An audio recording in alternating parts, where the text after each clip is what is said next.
How can communities implement better support programs?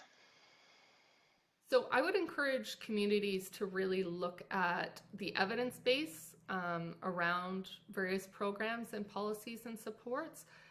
We have the benefit of being in a period of time where we have enormous access to information from around the world. We can look at a place like Finland that has had tremendous success ending street homelessness, and kind of look at how their program model worked, and thinking about what it could be done in Canada. So communities really need to kind of be pulling information from places around the world, but also in Canada, that have had success in terms of preventing and ending homelessness. And a key component of this is also ensuring that lived experts are at the table in designing programs and support programs and services.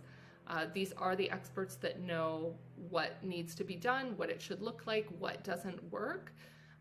And even when those folks are engaged at the table, they're often not provided with resources or decision-making power in the way that other folks at the table do. So I would really encourage communities to deeply, deeply engage lived experts in program design, in policy design, and in kind of thinking about what an end to homelessness in the community looks like.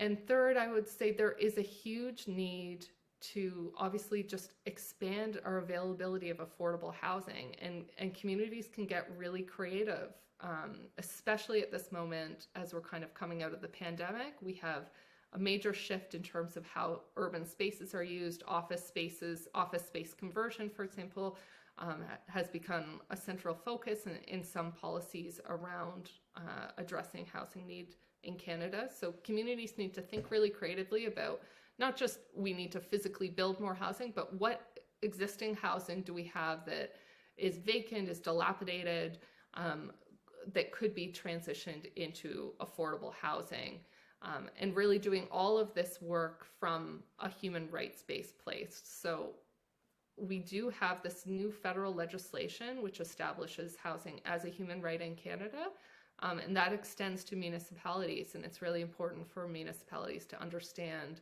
their obligations to create policy and programs in a way that reflects housing as a human right, and whether that's rights-based budgeting. So that might be doing something like you do an audit of spending in the community and you look at, from a rights-based place, how do we assess what we've spent on a new amphitheater, for example, or what we spend on police versus what we spend on affordable housing, and involving people, particularly folks with lived expertise, in doing that kind of assessment.